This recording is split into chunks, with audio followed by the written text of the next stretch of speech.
الله الرحمن الرحيم. عظم الله أجورنا وأجوركم بمصابنا بسيدنا ومولانا أمير المؤمنين، والحمد لله رب العالمين، والصلاة والسلام على سيدنا وعظيمنا وحبيب قلوبنا وشفيع نفوسنا أبي القاسم محمد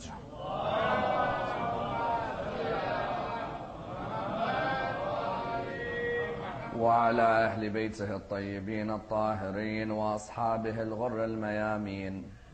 الحمد لله الذي جعلنا من المتمسكين بولاية سيدي ومولاي علي بن أبي طالب. اللهم صل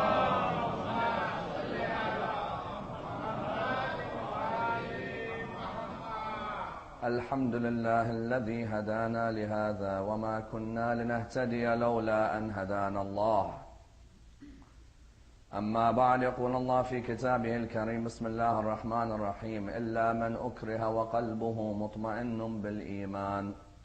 The first of our salawat in honor of Rasulullah Muhammad sallallahu alayhi wa alihi wa sallam. Allahumma salli ala. The second in honor of Amir al-Mu'mineen Ali ibn Abi Talib. Allahumma salli ala Muhammad wa alihi. The third, with your loudest voices, in honor of the Imam of our time, Imam Sahib al-Asr wal-Zaman.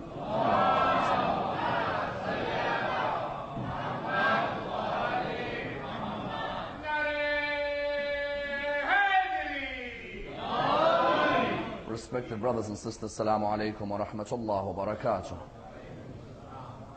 Ammar ibn Yassir occupies a prominent position in the religion of Islam as being one of the greatest companions of the Holy Prophet and of Amir al-Mu'mineen, salawatullah wa salamuhu alayhima.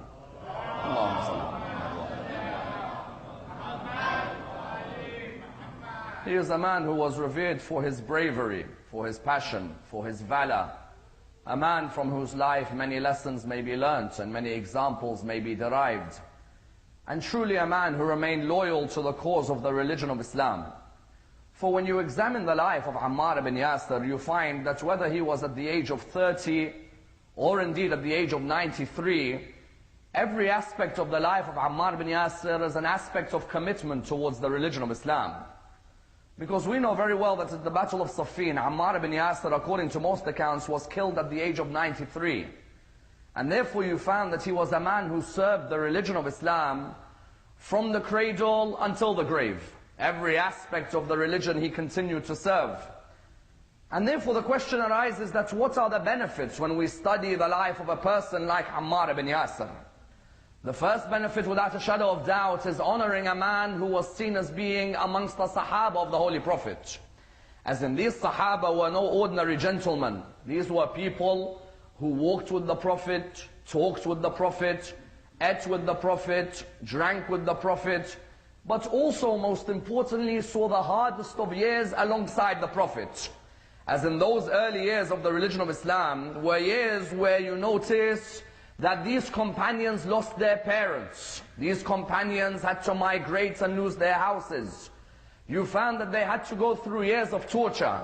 And that's why something quite beautiful can be seen in As-Sahif As-Sajjadiyah of our fourth Imam, where he states that there is a dua within As-Sahif As-Sajjadiyah called the dua for the Sahaba of Rasulullah. As in, you'll find many who will come forward and state that you, the followers of Ahlul Bayt, do not revere the Sahaba. We revere them without a shadow of doubt.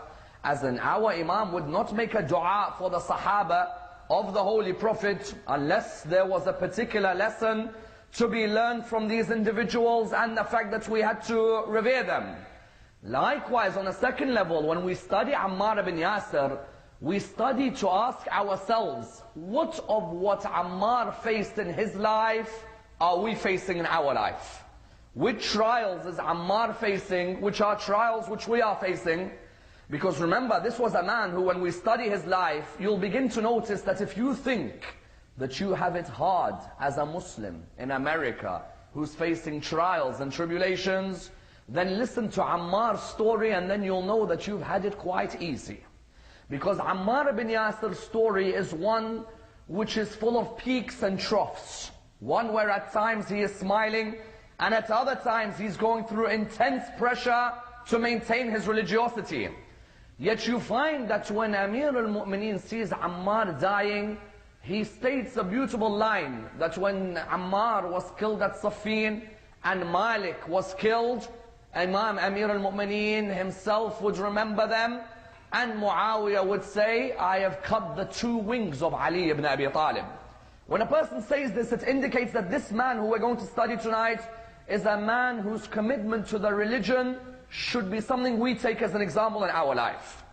Ammar ibn Yassir was born in the same year as the Holy Prophet was born. That's why many narrations always mention that they were the best of friends throughout their life. Even in the days when the Prophet hadn't announced his prophethood, they were close friends. As you could tell from his title, Ammar, son of Yassir. Yassir originally was from Yemen, his father. His father Yassir had a brother by the name of Harith and a brother by the name of Malik. They had a third brother as well who went on a journey to Mecca. But this third brother of theirs didn't come back from that journey. They were waiting and waiting and waiting. And you know, in those days, you don't catch a flight and get back straight away. In those days, you wait 30 days, for example, to see if the person's going to return. When the person doesn't return, you begin to get worried. Yassir looked at Malik, he looked at Harith. He said, our brother hasn't returned. Let us travel there and let us go and see where he is. In those days, many Yemenis would go from Yemen towards Arabia, towards Mecca and Medina. Why? Because the job employment prospects were very high. As in, you were bound to get a job in Mecca or in Medina, and your employment and your wages would be higher than in Yemen. So when they reached Mecca, they looked for their brother, they looked everywhere for their brother, they couldn't find him. What happened was, Harith and Malik, what did they say? Harith and Malik said, we're going to return back to Yemen. Yassir said, I'm going to stay here. I'm not going to move anywhere. I'll reside in Mecca. They said to him, but you don't have any family in Mecca. In those days, if you didn't have a family in Mecca, you had to align yourself with one of the tribes, where you begin to work for that tribe. So he aligned himself to a famous tribe in Mecca by the name of Bani Makhzum. Bani Makhzum, some of the most famous Arabians were from Bani Makhzum. For example, you found from Bani Makhzum, Khalid ibn al-Walid and his father Walid ibn al-Mughira, they were from Bani Makhzum. You found, for example, Abu Jahl was from Bani Makhzum. You found, for example, other main figures of Islam. Umar ibn al-Khattab, from one side of his family, was a Makhzumi. Bani Makhzum was a renowned tribe. Yassir, when he came to Bani Makhzum, what did he do? Yassir aligned himself with the head of Bani Makhzum, Abu Hudayfa al-Makhzumi. He aligned himself and he ended up marrying a lady by the name of Sumayyah.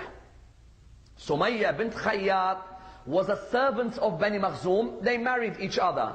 And Ammar was their first child. When Ammar was born, many of the narrations indicate that Ammar as a young man was very quiet. You'd hardly hear his voice. Some thought that that's because he's not very intelligent. But later on they realized it was because Ammar used to like to reflect a lot about the way he's living his life. Notice how many times the Prophet says, an hour of reflection is greater than 70 years of worship. Because this world goes so fast that sometimes you need to press the pause button, take a step back, and reflect about the way you're living your life. Sometimes the human being, when they look in the mirror, they don't see very clearly. But sometimes if they ask someone else to look in that mirror for them, then their reflection is much stronger. You find that reflection is needed today, especially why? Because you fall in a trap in this world, without a doubt. Monday to Friday, for example, you wake up at 8, you come home at 7. 8, 7, 8, 7, 8, 7, 8, 7. Saturday, you go out. Sunday, sleep. Monday to Friday, 8, 7, 8. Before you know it, you become a robot in this world. You have no control over what you're doing. All you know is you're being programmed in a world where their world ends here. As in, they don't believe in anything else after. So they say you might as well get the most out of the world while you're here. Whereas for us, we will believe in a world which we say can end at any moment. How many times you find someone, you say to him, don't you think your life is running away from you? He replies by saying, listen, when I get to 30, I'm going to be a millionaire. After 30, I promise I'll make more time for the religion. But from now until 30, I'll work an average of 100 hours a week. It's as if Allah gave him a certificate saying he'll live until that time. You know very well that if Allah decides to pull the plug, what are you going to answer? I was going to change at 30. Ammar at a young age would constantly reflect. He'd sit with his father. The first thing he'd reflect on and say, my father, these Arabs, the way they are behaving is not the way which a human should behave. They backbite each other, they gossip each other, they mistreat their woman, they even are willing to bury their daughters alive. His father would say to him, Ammar, do not say anything. We are from a big tribe and we are only slaves of that tribe. Remain quiet. Then he'd say to his father, oh my father, they do not respect the Kaaba. Surely they do not bow down to an idol, which they themselves can break. He said to him, Ammar, that Kaaba has a Lord that will protect it. He said to him, what do you mean? He said, in the year you were born, when a man by the name of Abraha, a priest from Yemen, came to try and attack that Kaaba, Allah subhanahu wa ta'ala made sure there were birds which destroyed anything that he had. And you found the famous story which many of you know, Bismillah ar-Rahman ar-Rahim, Alam tara kayfa fa'ala rabbuka bi ashabil fil. Have you not seen what your father, what your Lord performed with the people of the elephant? His father, some say, was already a believer, others say was uncertain in his belief. But the point was what? Ammar every morning would sit with his father. He'd reflect, he'd question, he'd ask. And his father, at a young age, Ammar would say, my father used to always tell me, you see all of these Arabs, how they behave? There's only one tribe you should always hold on to, Bani Hashim. He says, Bani Hashim are a noble tribe. He said to him, my father, I know, because I see they have a young one amongst them. He said, who? He said, Muhammad sallallahu alayhi wa alihi wa sallam. Allahumma. He said, they have a young one amongst them whose character is the best of characters. I know what they are like. He'd sit every morning with his father until he himself narrates that one day, even when we were sitting in the morning, I heard a man call out from Mount Abu Qubais. Mount Abu Qubais was one of the biggest mountains there in Arabia. He said, I heard a man call out, oh Arabs, my goods have been stolen from me. Will there be no one to stand up for me? Ammar says, at a young age, when I heard this, I wondered. I asked my father, what's going on? He said, this is a shame that some of these Arabs have. He said, what is it? He said, if someone comes from outside their country and he's got a good amount of goods, they take his goods and they don't give him his money. Notably, what had happened, there was a man who was from the Zubaydi tribe. He bought a certain amount of goods with him. Al-As ibn Wa'il, the father of Ammar ibn al-As, took the goods, wouldn't pay the man the money. The man said to him, look, you've taken my goods, pay my money. Otherwise, give me my goods back. He said, why should I give you your goods back? You're in my city. What are you going to do about it? You're going to try and fight me? I'll get all the people I know against you. You know that mentality? When it's your neighborhood, who's going to mess with you in your neighborhood? Isn't that true? Likewise, in that time, they looked at them and they said to him, who's going to do anything? Ammar noticed that there was a man there who, Khadija, her brother, our bibi, her brother, Usaid. Usaid formed a group called Hilf al-Fudul with the Holy Prophet. The Holy Prophet was only 20 years old at the time. Ammar noticed that Hilf al-Fudul, why was it formed? It was called the League of Justice. That in Arabia, nobody will be unjustly treated when they come from abroad in a business transaction. Ammar said, I noticed a 20-year-old by the name of the Prophet who was behaving this way. He said, this League of Justice, I felt was the beginning of a reform. Not only did this Zubaydi get his goods back, you had, for example, a man by the name of Nabiya ibn al-Hajjaj. Nabiya ibn al-Hajjaj, what did he do? He saw a girl by the name of Qatul. He saw this girl, he said, I want her just for one night. The family looked at him and said, we have no rights except that it's our daughter, please do not do this. He said, what do you mean you have no rights? I'm an Arab and no one can defeat me, give me your daughter. The League of Justice stepped in, protected the daughter. Likewise, there was a man by the name of Harb ibn Umayyah who had killed someone. The League of Justice stepped in and they protected. Ammar narrates that from a young age, this love for justice was growing in me. I was noticing the movement that was happening until he narrates that my good friend at the age of 40 came forward and announced his prophethood. The Prophet at the age of 40 came forward, he announced his prophethood. Ammar was wondering, how can I go to reach the Prophet? And how can I go to him and actually tell him that I want to join your path? He narrates it was difficult. Why? Because I'm aligned to a tribe that hates him. I'm aligned to Bani Makhzum. Bani Makhzum do not like the Prophet. How do I go and tell him without them knowing? Because in those days, if someone from your tribe join the religion of Rasulullah, he is to be executed. Ammar ibn Yassir narrates that when I went to the Holy Prophet, when I went to the people, I asked, where is Muhammad these days? They said he's at the house of Al-Arqam. They used to gather in a house called Dar Al-Arqam. All of them would gather, the new companions. Ammar said, when I reached the house, I came towards the house. When I reached it, what did I see? I saw Suhaib al-Rumi. Suhaib the Roman standing outside. He said, I know Suhaib, he knows me, but we both don't know what we're doing here. So I told him, Suhaib, what are you doing? He said to me, what are you doing? So he said, I said to him, what are you doing first? He said, okay, I'll tell you, I've come to join the religion. The new religion of Muhammad, I want to come and join it. He said, very well, then let us both come and join the religion. They entered the house of the Holy Prophet. They sat down with him. He explained to them the religion. They were amongst the earliest converts to the religion. In those days, whenever Jibreel would bring a verse of the Quran, the narrations would state that when he'd bring this verse, Rasulullah, what would he do when he'd sit in the house of Arqam? Don't think the house of Arqam was this public thing where all of you can come like a majlis today. The house of Arqam, outside you would not know what's going on. It was a select group of people who were allowed to enter. Why? Islam isn't as flourishing as it is today. In those days they find out you're a Muslim, you're killed, your family is killed. In those days they used to secretly go to that house. When they entered the house, the narrations, what do they state? The narration states when they entered that house, Jibreel at that night had brought a verse to Rasulullah, and Rasulullah would explain the verse to the companions. Ammar went home that night. He opened the door of the house. His parents had a couple of idols in the house. When he entered the house, what happened? He entered the house, his shoulder brushed the idol. The idol fell and broke. His father said to him, Ammar, look what you've done. You've just killed God. So he looked at him and he said, Dad, did you just hear what you said? He said, yes, you've just killed God. He said, so Dad, you're worshipping something that you yourself can kill? The irony of some religions in the world today, in two ways. In one way, the irony of those religions who still worship something which they can break with an axe. How ironic. And you'll see next to his name, Professor of Law at this university, and behind him he has an idol which he bows down to. MashaAllah, the intellect where it takes you.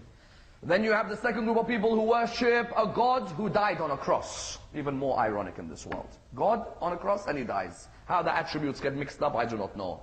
But what you found, that in that one moment when that God died, Ammar said to him, my father, you're worshipping something which you can kill? His mother said to him, how dare you speak to your father like that? Who taught you to speak to him like that? He said, my holy prophet taught me. When he said that, she said to him, what else has he taught you? He replied, just now we came from the house of Arqam. And he taught us the verse in the Quran, Bismillah ar-Rahman ar-Rahim, وَإِذَا الْمَوْءُودَةُ سُئِلَتْ بِأَيِّ ذَنْبٍ قُتِلَتْ.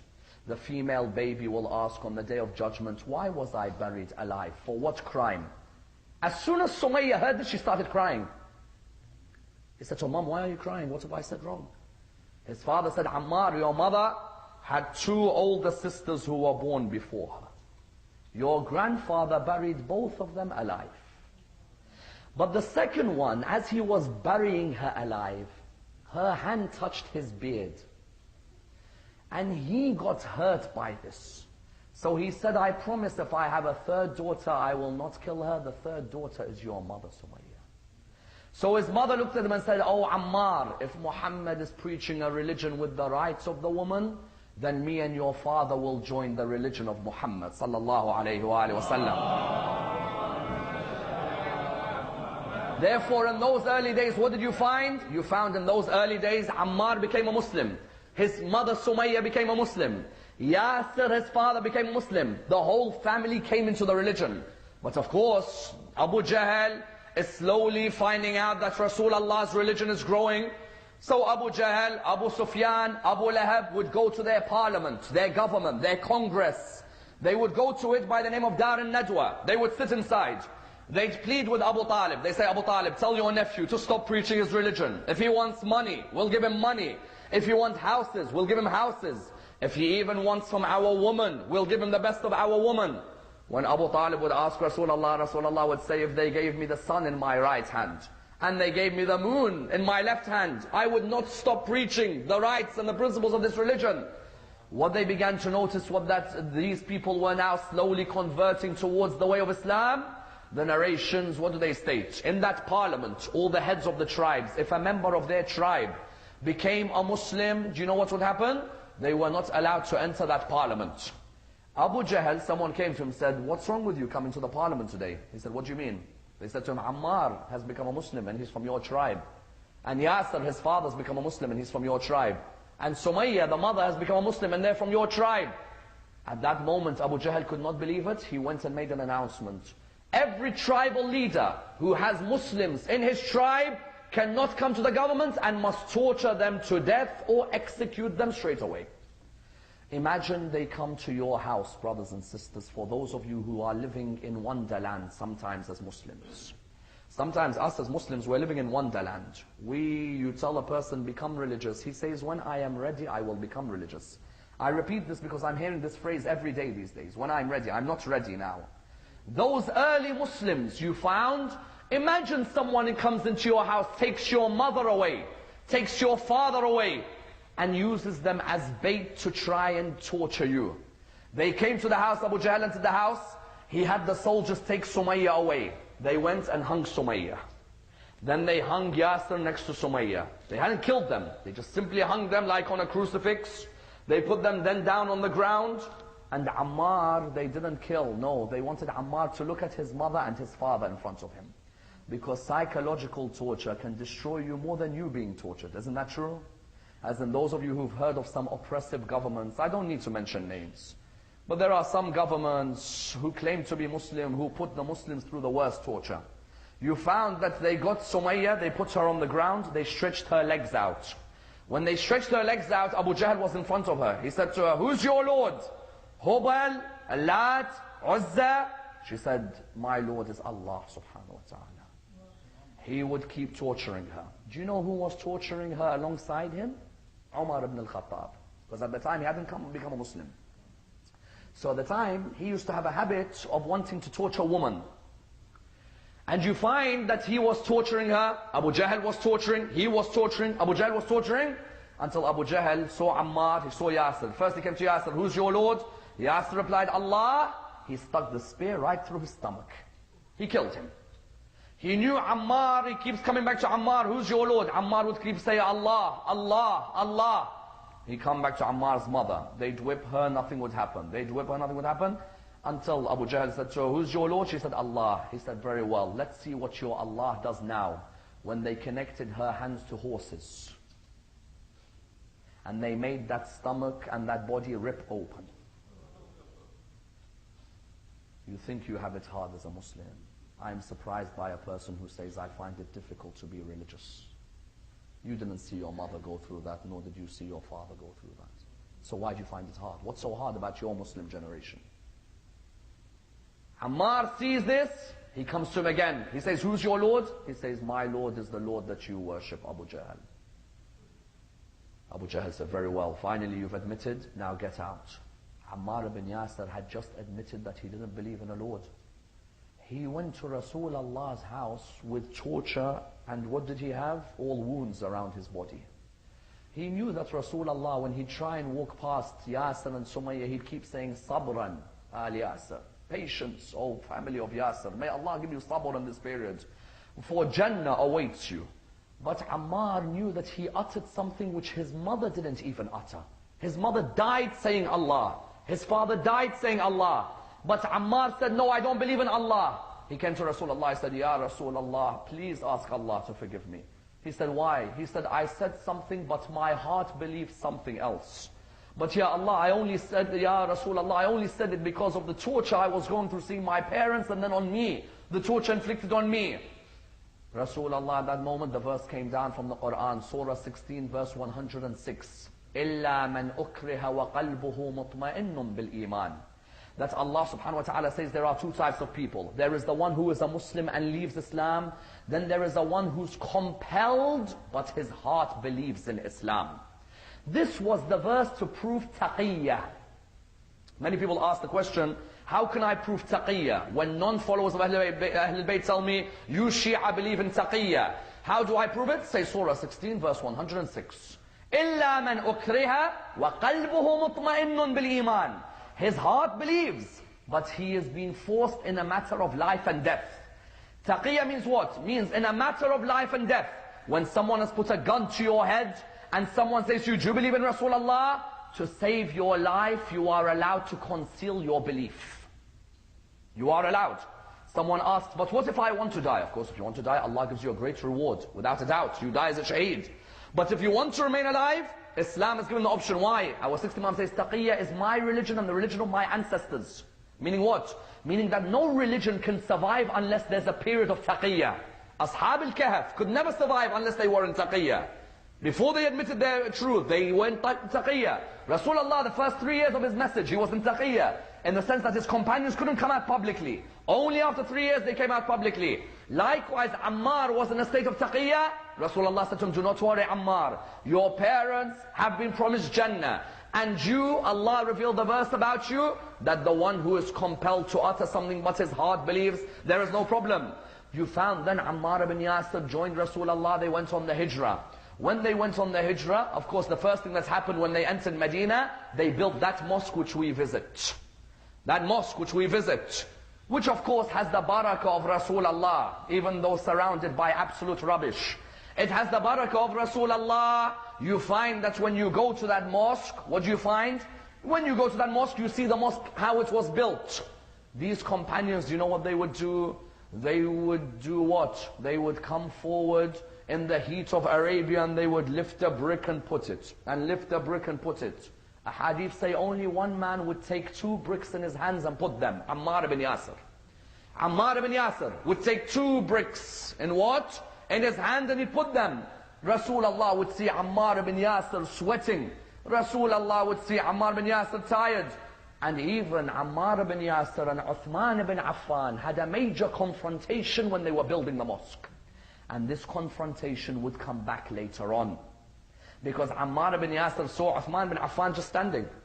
Every Muslim is picking up a brick. Uthman ibn Affan doesn't want to get dirty. So Ammar ibn Yassir looked at him and he said, those who are sitting and standing are not like those who turn their heads away from the dust. Uthman was about to strike Ammar ibn Yassir. Rasulullah looked at him and said, stop. Ammar invites people towards paradise and they want to take him towards hell. Ammar is that piece of flesh between my eyes and my nose. Ammar, that accolade was given to him by Rasulullah to say that you see how close this flesh is between the eye and the nose? That's how close Ammar ibn Yassir is to me. Never get in a situation where you hurt him. Then what did he say? And know people are one thing. Ammar taqtiluka al-fi'at al-baghiya. Ammar, you will be killed by infidels. Which means what? Which means it's as if Rasulullah was making a prophecy from now. Whoever kills Ammar bin Yassir, in the battle that they kill Ammar bin Yassir, it's infidels fighting Muslims. It's a prophecy. Ammar bin Yassir, after they had built the mosque, he was waiting for the battle of Badr. Why? Because that battle of Badr he was waiting to get Abu Jahl. Because Abu Jahl had tortured his mother and his father and he had killed them. And truly in the battle of Badr, Abu Jahl was killed. When Ammar saw Abu Jahl was killed, he had that love of Allah subhanahu wa ta'ala that truly, sometimes those who hurt you, it comes back to haunt them. It comes back to haunt them. Abu Jahl, with all his arrogance against Ammar's parents, yet Ammar, you found, Allah subhanahu wa ta'ala rewarded him. Allah subhanahu wa ta'ala looked after him in that battle of Badr. And truly you find that not only the battle of Badr, if you went to the battle of Khandaq, when Salman, who we discussed a couple of nights ago in the Majlis, Salman a couple of nights ago, he said, let's build a trench. It was Ammar ibn Yassir who was the one digging that trench. Always at the front of Islam, giving his commitment to the religion in every single way possible. That's why nobody, and I mean nobody, was hurt like Ammar ibn Yassir when he saw what they did to the son-in-law of Rasulullah. And when they saw what they did, not only to the son-in-law of Rasulullah, but to the daughter of Rasulullah. Because Ammar ibn Yassir was one of the few loyal ones who remained alongside Amir al-Mu'mineen Fatima. We mentioned what? We said a few nights ago, that who were those who remained loyal? At Saqifa, 6 Muhajirun, 6 Ansar came to Imam Ali. When they heard of Saqifa, they said, we are with you. Next day, a few hundred came to Imam Ali, said, we are with you. The next day, Imam Ali said, if all of you claim to be with me, then tomorrow come with your head shaved. And then those who've shaved their heads are the loyal ones. Abu Dhar, Salman, Miqdad, Ammar. Ammar came that day. He came towards the Holy Prophet. When he came towards Imam Ali, he came to me, he said, "Oh Imam, I am loyal to you. Whatever the situation is, I will be with you. They've usurped your rights, I'll make sure that I remain alongside you." And that's why you found, even when it came to the burial of Fatima, he was one of those who carried the janazah of Fatima to Zahra. He was one of those who stood alongside Amir al-Mu'minin in those most difficult times. But there is a question which arises here. Some people ask, Ammar ibn Yassir, there are two things people pose questions about historically. Number one, the battle of Yamama. And number two, did he become a governor of Kufa for Umar ibn al-Khattab? This is two very important questions. Why? Because people say, if Ammar ibn Yassir was so loyal to Imam Amir al-Mu'minin, how could he go and fight for the opposition's army? First and foremost, as I said, there is a difference of opinion on this. Allama Murtada al-Askari, may Allah bless his soul, used to say that the hadiths about this are weak. Then there are others who took the idea that no, they are strong, and they gave explanations. As for Ammar ibn Yassir, you know, he lost his ear in the battle of Yamama. The battle of Yamama was a battle which was fought after Rasulullah had died. There were those people who had attacked the religion of Islam, claiming to be false prophets. Someone asks Ammar ibn Yassir if he supported Ali ibn Abi Talib, how could he fight for the first Khalifa? He fought because Imam Ali told him to fight. Imam Ali said to him, "Do you see Tulayha ibn Khuwaylid coming?" He said, "Yes." He said, "Do you see Musaylam al-Kadhab coming?" He said, "Yes." He said, "Do you know what their intention is?" Ammar said, "What is it?" He said, "Their intention is to destroy the religion of Islam. Whether we have political differences or no, we have to maintain the protection of the religion." This is Amir al-Mu'minin, I tell you. You know, someone once asked me a question. They said, Ali ibn Abi Talib, why didn't he fight for his leadership? As in, why did he remain patient? I said, did you hear that story when the two women came to Nabi Sulaiman? And both of them said that it's my baby. And Nabi Sulaiman said, okay, we'll find out whose baby it is. What we'll do, we'll cut the baby in half. I'll give half to you, and I'll give half to the other. Then one of the women said, no, it's her baby. Prophet Sulaiman said, then it's definitely yours. Because a mother cannot bear to see her baby cut. Amir al-Mu'minin's baby was the Khalifa of the religion of Islam. He couldn't bear... He couldn't bear to see the religion destroyed, so he said, here, take it, as long as it's protected. I can't bear to see it cut in half. When he told Ammar ibn Yassir, he said, Ammar, fight, because they're trying to destroy the religion which I worked for, which you worked for, which Abu Dhar worked for, which Miqdad worked for, which Jabir worked for. Ammar, go and fight. You found that in that battle, Ammar protected the religion. Then someone asked the second question. They say, Umar ibn al-Khattab made Ammar ibn Yassir governor of Kufa. You will find it in the books of history. Ammar ibn Yassir, governor of Kufa under Umar. Some say, how could Ammar ibn Yassir work under such a government? Number one, working under a government which differs with your view is not haram in the religion of Islam. You could find in the Quran and in the Hadith plenty of examples. The Prophet Yusuf working with a government that didn't even believe in God. Or Imam al-Rida working under al-Ma'mun. There are a number of examples you can look at. More importantly, Ammar ibn Yassir, even while he was governor of Kufa, because what happened? Umar made Abdullah ibn Mas'ud governor in charge of finance and education. He made Uthman ibn Hunayf in charge of the suburbs, and then he made Ammar ibn Yassir governor of the area. Ammar ibn Yassir, some people thought if he's now governor of the area, it means he's going to remain silent. He's not going to speak out for the truth. On the contrary. Ammar ibn Yassir said, I don't mind, I'll be governor of the area. You want me to be governor of Kufa? No problem. When a person comes to tell him, we heard Ali ibn Abi Talib, he said, stop. He said, sorry? He said, stop. He said to him, we heard Ali ibn Abi Talib, what have we said wrong? He said, don't ever say we heard Ali ibn Abi Talib, say we heard Amir al-Mu'minin. You know what he's trying to say? That although I'm governor here, there's one Amir al-Mu'minin. And he sits in Medina. That's the Amir. If you want to talk about anyone else, put him in first name terms, no problem. Never say Ali ibn Abi Talib in front of me. Say, I heard Amir al-Mu'mineen say.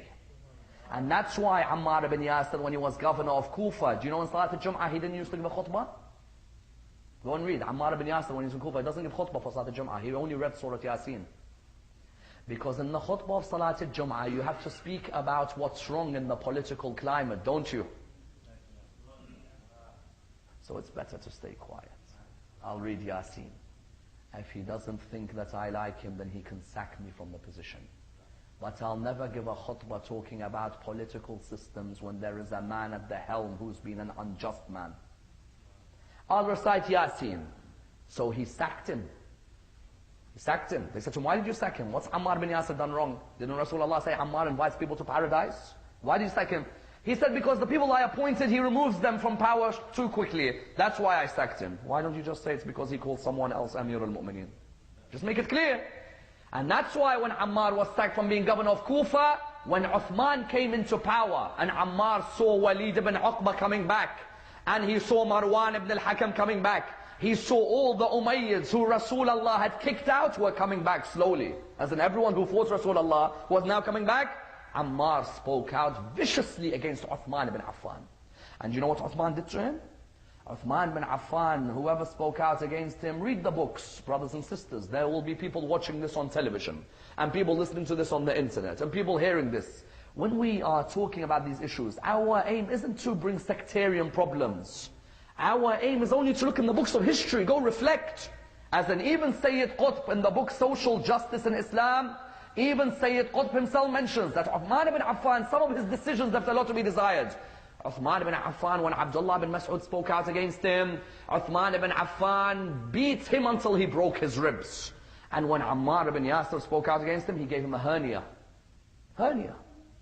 That's the amount of torture which he brought about on Ammar ibn Yassir. Yet did Ammar ibn Yassir stop? Never. Ammar ibn Yassir, on the day that Uthman was killed, when Uthman was killed, he knew very well who was the cause of Uthman's killing. He then hears a rumor that we're going to kill Ali ibn Abi Talib. He says, why are you killing Ali ibn Abi Talib? He says, what's wrong with you people? As in, haven't you given this man enough trouble at Saqifa? You took the life of his wife. What's wrong with you now? They say, yes, because Ali ibn Abi Talib, he knows who the killers are for Uthman. Why is he not giving them to us? So what, you're going to cause a whole war against Ali ibn Abi Talib because of this? He's just become Khalifa. Give the man time to look at the situation. No. Talha, Zubair, and others, you found that they came, they led an army. When they led this army, they came against Amir al-Mu'mineen. Notice Ammar ibn Yassir in the Battle of Jamal. Two logical points which are very clear. The first of them, Rasulullah said Ammar will be killed by infidels. Isn't that true?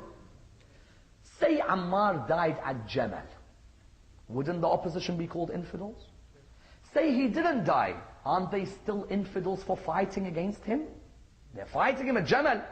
And that's why, number two, on the day of Jamal, a man came out in the middle of the battlefield absolutely confused. A man came out. He said, I am confused. I see Talha, Zubair, and the wife of the Prophet on one side. And I see Ammar ibn Yassir. And I see Ali ibn Abi Talib on the other. I do not know. Where does the truth lie here? And only Amir al-Mu'mineen could answer in the way that Imam answers. He says to him, don't look at the personalities, then look at the truth. First look at the truth, then judge the personalities. That's Amir al-Mu'mineen. His lines are on a different level. And I tell you, as a follower of Amir al-Mu'mineen, I am so proud that 1,400 years later, I can sit back and say, I know where I would have been on the Battle of Jamal. But there are over 700 million Muslims in the world today who until today do not know, am I with the fourth or am I with the wife? Because if you're with the wife, then you're killing the fourth caliph. And if you're with the caliph, then you're fighting the wife. And you're fighting your whole history. Make up your mind. As in 25 years after Rasulullah died, you don't know who the leader should be? And then you tell me, what's the need for Rasulullah to leave a leader behind? Because he left it in your hands and 25 years later you want to kill each other. No wonder he had to leave a leader behind. Ammar on the day of Jamal, on the front lines with Imam Ali ibn Abi Talib. Imam Ali ibn Abi Talib at Jamal, how old was he? Imam Ali ibn Abi Talib in the Battle of Jamal, say for example he was 59. Do you know how old Ammar ibn Yassir was on the Battle of Jamal? 89 years old. 89 years old. He can make some youth embarrassed with what he's doing at 89. You come to some Muslim youth in the world today, in his 20s, he's miles away from the religion, no interest. In his 30s, just about, if you're lucky, Muharram, Shahr Ramadan, nights like this. You know these nights, what do they call them? Big nights, don't they? These are meant to be big nights, aren't they? So you might see the Tom and Dick and Harry in these nights. They turn up and they turn up in their number and you see, MashaAllah, great crowds in front of you. Even though the real warrior is the one who's there on any night, not just these nights. But anyway, so you find Ammar at the age of 89, Ammar ibn Yassir at the age of 89 comes forward at Jamal, then the war after Jamal, the battle of Siffin. Because Imam Amir al-Mu'minin was victorious at Jamal, he had completely annihilated the opposition. The opposition had to beg for his forgiveness. Talha died, Zubair died, they were out of the way. The governor of Sham. Sham in those days isn't like today. Today Sham is what? It's Syria, Lebanon, Palestine and Jordan, isn't it? In those days it's Syria, Palestine, Lebanon, Jordan. Today it's only Syria. In those days it's 4 countries. Muawiyah sitting in Syria. And Muawiyah had not helped Uthman at all when Uthman got killed. But now we all use the Uthman's shirt as an excuse. We in Arabic have a phrase that whenever you use an excuse or you want to blame someone, pick up Uthman's shirt. The idea, what does it mean? It means that Muawiyah hates Ali ibn Abi Talib. He wants the Khilafah. Who's the excuse? Uthman. Who's with Muawiyah against Imam Amir al-Mu'minin? And this is sad. This is sad. This isn't something to smile about, brothers and sisters. This is sad. That a man like Ali ibn Abi Talib gets accused of things like this. Who's with Muawiyah? Ammar ibn al-As. Ammar ibn al-As. Do you think he really wanted to avenge Uthman? Ammar ibn al-As, Uthman kicked him out of being governor of Egypt. Why would he want to avenge Uthman? Ammar ibn al-As in the time of Umar was governor of Egypt. When Uthman came in, he kicked him out. So what, do you think he wants to gain revenge for Uthman? They came and they fought a battle against Amir al-Mu'minin known as the Battle of Siffin.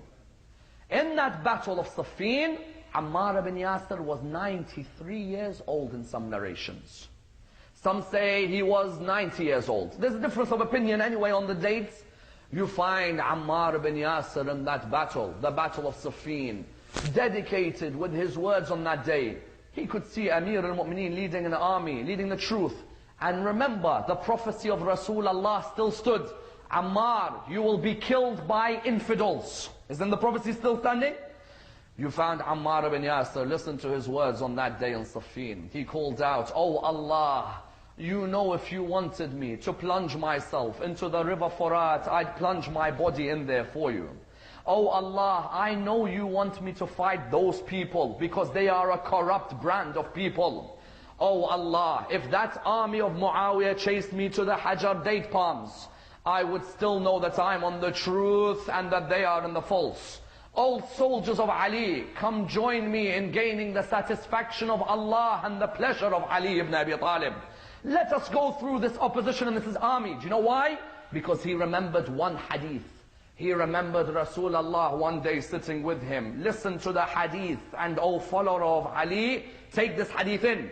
He remembered the hadith when Rasulullah said to him, "Oh Ammar, if all the people go towards one way, and Ali ibn Abi Talib is alone going towards another, you go on the path of Ali ibn Abi Talib. Oh Ammar, Ali ibn Abi Talib will never guide you towards that which will destroy you. Oh Ammar, know one thing, obedience to Ali is obedience to me, and obedience to me is obedience to Allah subhanahu wa ta'ala." You think Ammar ibn Yassir now was going to leave Amir al-Mu'minin? If all the world goes one way, and Ali ibn Abi Talib is alone on another, you go with Ali ibn Abi Talib. Let the whole world talk as much as they want to talk. You stick to Ali ibn Abi Talib all your life. And truly he stuck to the Imam. And when he stuck to the Imam, he came out running, a 93-year-old man, coming out running on that battlefield. He said, "This is the day I rejoin Rasulullah and those beloved members of Al Muhammad. This is the day I go back to Rasulullah, go back to Fatima al-Zahra." He came out until he was killed by the opposition. When he was dying, he said, "Get me some water." He was fasting on that day. He said, "Get me some water." When they bought him, they didn't bring him water. They bought him yogurt or a drink of milk. And he looked at it and he said, "Truly Rasulullah was right when he said, Ammar, your last drink will be a drink of yogurt." But there was a problem for Muawiyah's army. Why? Because when Ammar died, the cry came out, "Ammar has been killed." Muawiyah's army looked at Muawiyah and said, hold on, Rasulullah said Ammar will be killed by infidels. Therefore, are we infidels? Muawiyah turned around. What did Muawiyah say? He said, no, Ali ibn Abi Talib is the infidel. Why? He said, because Ali ibn Abi Talib brought him to war, so he's the one who killed him. To which Imam Ali said, that means Rasulullah is the one who killed Hamza because he brought him to war. Isn't that true? I said, what are you going to say now? Because Rasulullah brought Hamza to the battle of Uhud, he killed Hamza. Likewise, you put the blame on me.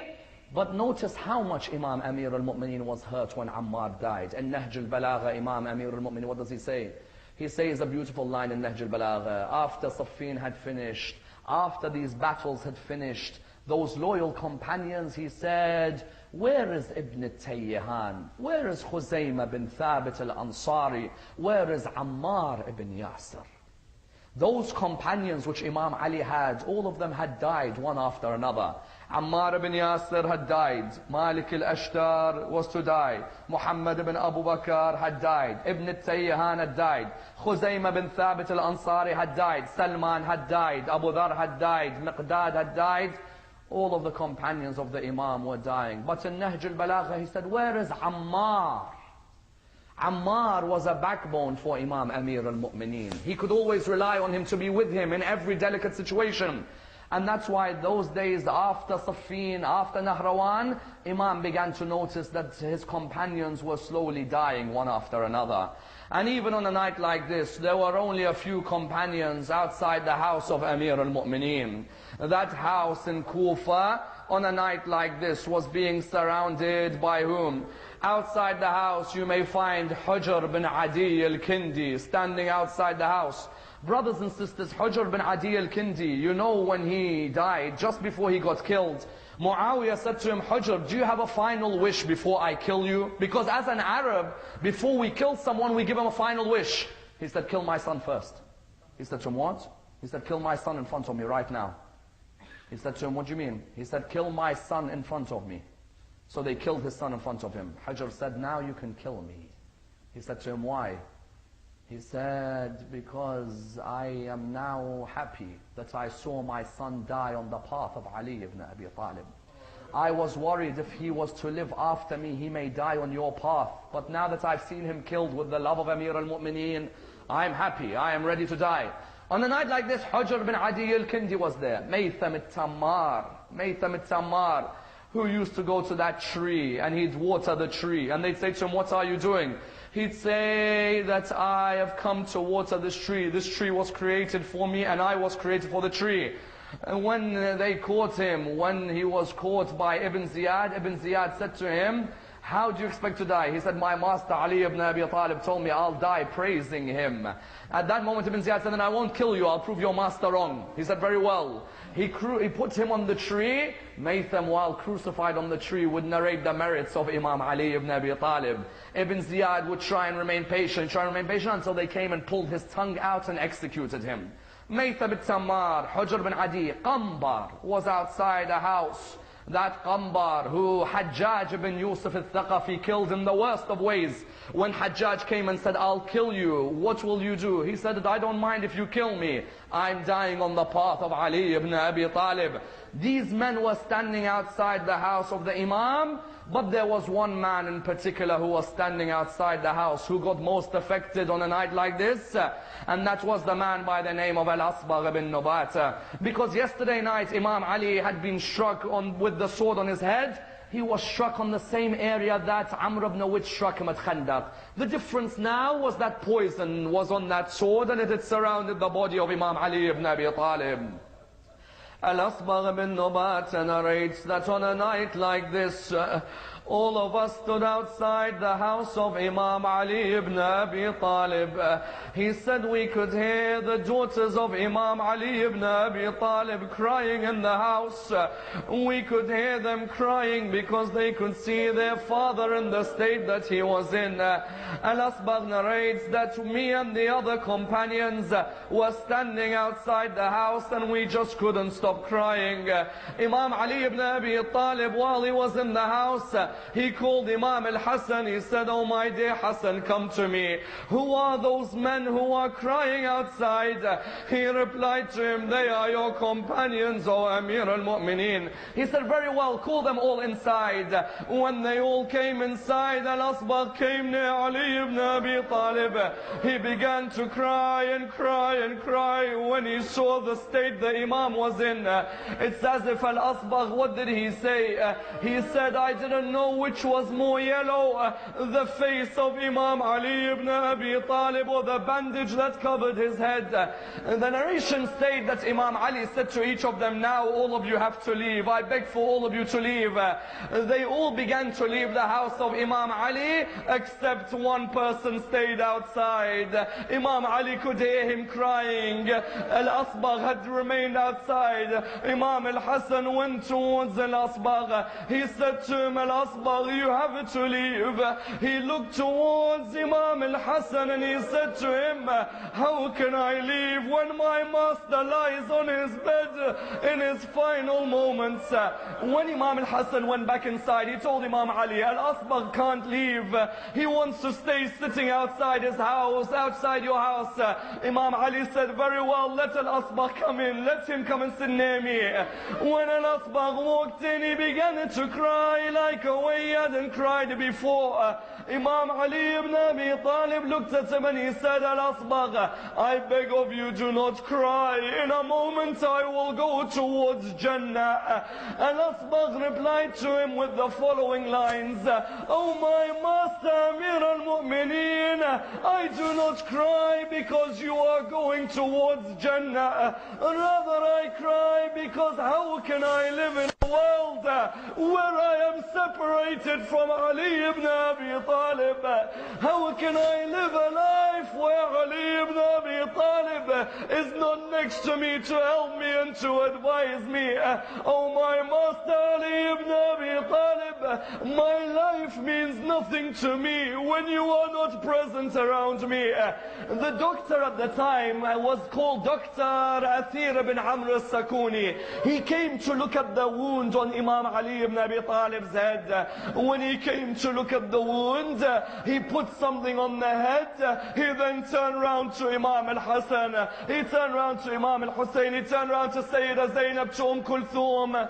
He said to them, "All children of Ali ibn Abi Talib, I advise you to ask your father to write his wasiyah, to write his will."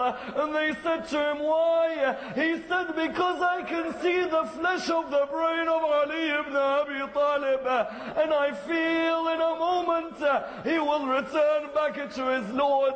For each of these it was difficult without a doubt.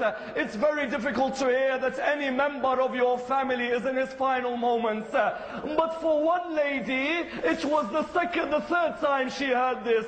She heard it when Rasulullah died, that it's the final moment for her grandfather. When Fatima al-Zahra died, it's the final moment for her mother. When Imam Ali died, it's the final moment for her father. When Imam al-Hassan died, it's the final moment of her brother. But when Ammar Abdullah was in his final moments, Sayyida Zainab called out, "Mahlan, mahlan, ya ibn Zahra."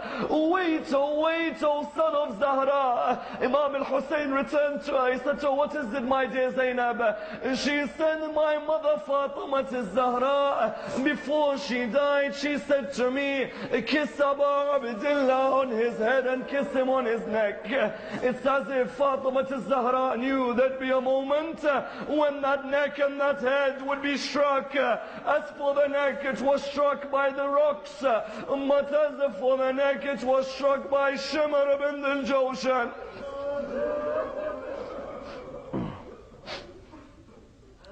Inna lillahi wa inna ilayhi raji'un. Raise your hands, brothers and sisters. Raise your hands. Raise your hands. We pray to Allah subhanahu wa ta'ala to raise us with Muhammad and Al Muhammad, to allow us to be amongst the companions of the Imam of our time, Imam Sahib al-Asr wa Zaman. We pray to Allah subhanahu wa ta'ala for all our Muslim brothers around the Islamic world, especially our brothers in Pakistan. Ya Allah, make their difficulty into ease and allow them to be secure in this difficult time for them.